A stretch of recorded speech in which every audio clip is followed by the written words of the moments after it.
So here's our UYAS review video on factoring. And there are three types of factoring that we're going to look at in this video. We're going to look at greatest common factor factoring, which I'll abbreviate GCF. We'll look at difference of squares.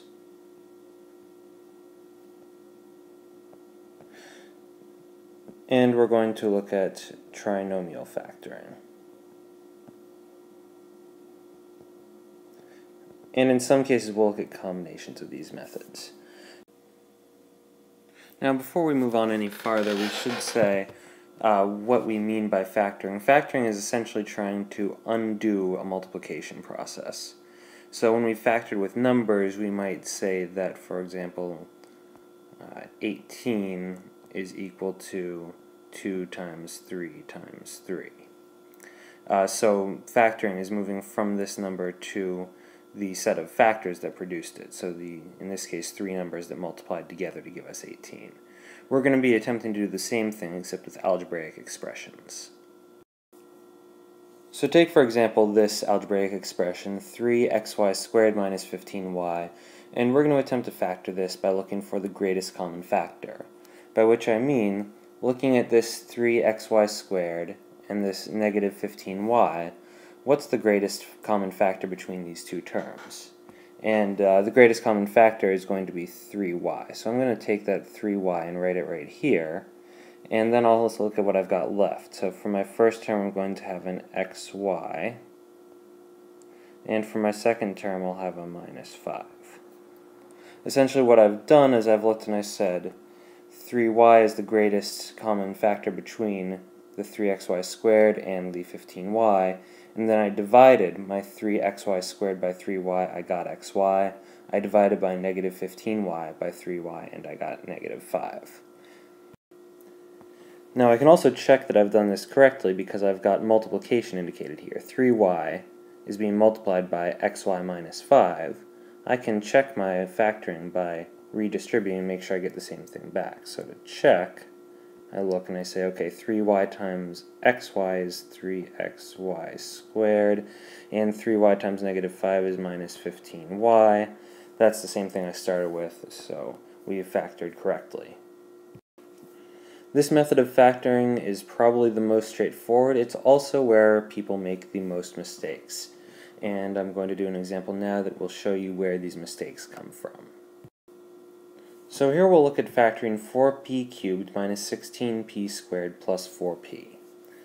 Now one place where people go wrong with this is they look at this and they say, okay, I can factor a p out of each term, I can factor a 2 out of each term, and so I can write this as 2p times 2p squared minus 8p plus 2. So the problem we have here is that while we have indeed factored, we haven't chosen the greatest common factor because all of these terms here are still divisible by 2. My greatest common factor initially was indeed 4p, not 2p.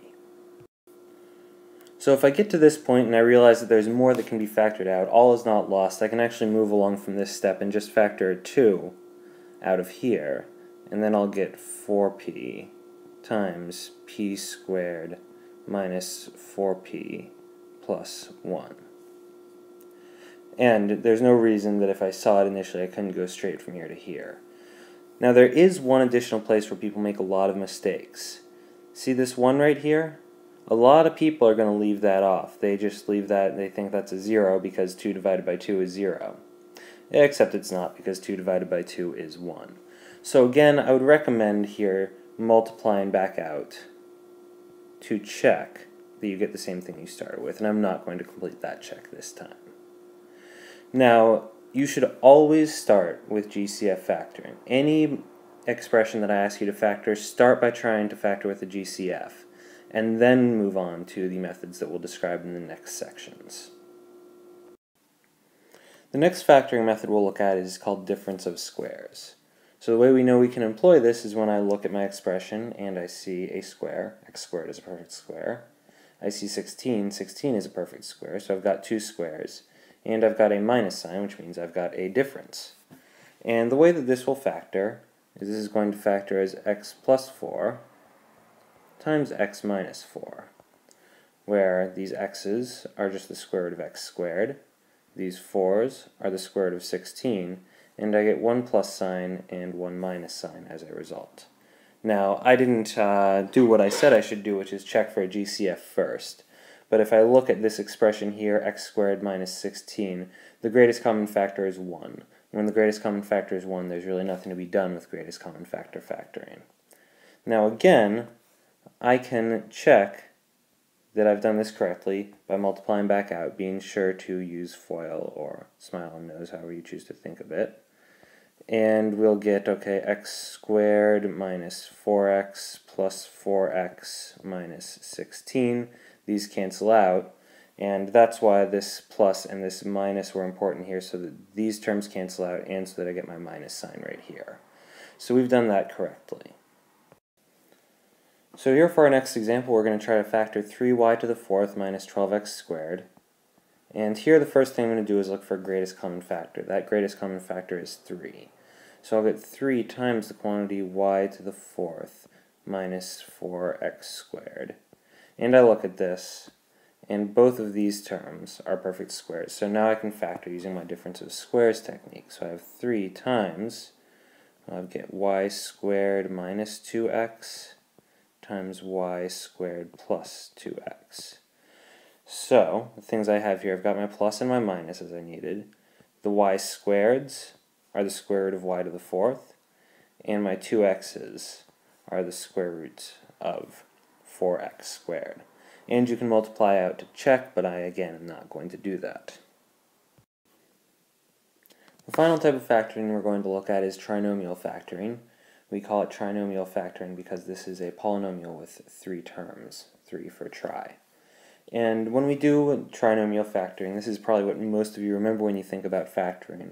We're looking for numbers that multiply to this number and add to this number. So in this case, numbers that multiply to 2 and add to 3 are 2 and 1. So this factors as x plus 2 times x plus 1. And again, we can check by multiplying out that we get back to the same place we started. So we'll get x squared plus 2x plus 1x plus 2, and that gives us x squared plus 3x plus 2. So you can see that these two need to add to be this, which is right here, which is why these two numbers need to add to 3, and they multiplied to give us the 2. So that's why it's working the way it's working. We'll try a couple more examples of these, because these tend to be a little bit trickier. Here we look to factor so that we have two numbers that are multiplying to negative 20 and adding to negative 1. And those numbers are going to be a negative 5 and a positive 4, so we'll get x minus 5 times x plus 4. And you can check that that multiplies out correctly. Again, I will not check the second time through.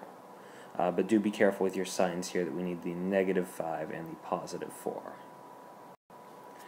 Now note that what we're talking about here only works when the leading coefficient, the number in front of the x squared, is a 1, which we don't need to write there because multiplying by 1 doesn't change anything. Not until a little bit later will we start to look at things where the leading coefficient is not 1. That'll come up in Chapter 5 is the first time we'll look at that. Now again, in these examples I should have checked for a greatest common factor first. It turns out the greatest common factor was 1. Now we'll look at an example where the greatest common factor is not 1, so that we have a little bit more work to do. So here we look at factoring 5x squared y minus 30xy plus 40y. And the first thing we notice is that we've got a greatest common factor of 5y. So we pull that out, we get 5y times x squared minus 6x plus 8. And now we're in the situation here we're comfortable with, where we're looking for two numbers that add to negative 6 and multiply to positive 8.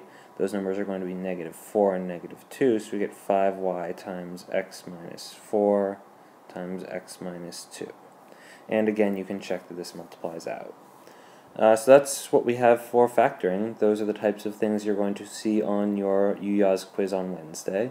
And we have, as you've already seen, posted on the website with this, a practice worksheet as well as answers. So I'd recommend giving those a try. We'll see you on Wednesday.